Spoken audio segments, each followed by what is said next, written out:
পুলিশের সাবেক আইজিপি বেনজির আহমেদের গুলশানের ডুপ্লেক্স ফ্ল্যাটে থাকা পরিবার ব্যবহৃত জিনিসপত্র নিলামে তোলার সিদ্ধান্ত নিয়েছে আদালত। ইতোমধ্যে 246টি আইটেমের তালিকা তৈরি করা হয়েছে। ঢাকা মহানগর সিনিয়র স্পেশাল জজ আদালত এরই মধ্যে একটি নিলাম কমিটি গঠন করেছে এবং কয়েকদিনের মধ্যে এ সংক্রান্ত বিজ্ঞপ্তি প্রকাশ করা হবে।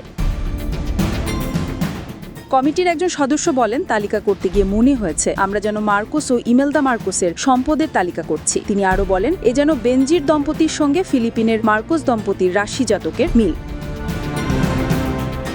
তালিকার 246টি আইটেমের মধ্যে কয়েকটি বিষয় উল্লেখ করলেই পুরো চিত্র পাওয়া যাবে। শুধু একটি ভবনের ফ্ল্যাটে পাওয়া তাদের ব্যবহৃত সামগ্রীর মধ্যে রয়েছে 722টি টি শার্ট, 494টি শাড়ি, 622টি লেডিস টপস, সালোয়ার কামিজ 496টি সহ নানা জিনিসপত্র। বডি স্প্রে ও পারফিউম ছাড়াও ড্রয়িং রুম, বৈঠকখানা, থিয়েটার রুম, করিডোর, বৈঠকখানা, কিচেন রুম, মাস্টার বেড সহ অন্যান্য বেডরুমের ব্যবহৃত জিনিসপত্র তালিকায় অন্তর্ভুক্ত করা হয়েছে।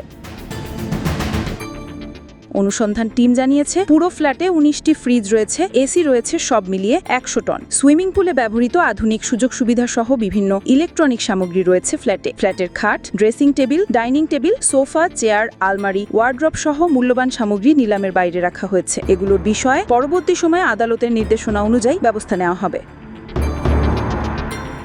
দুদক ইতোমধ্যে বেনজিরের বিরুদ্ধে 11,34,50,000 টাকা পাচার ও 100 কোটি টাকার অবৈধ সম্পদ অর্জনের অভিযোগে মামলা করেছে। আওয়ামী লীগ সরকার দেশ পালিয়ে যাওয়ার আগেই তিনি স্ত্রী কন্যা সহ মিথ্যা তথ্য দিয়ে পাসপোর্ট করে গোপনে দেশ ছাড়েন।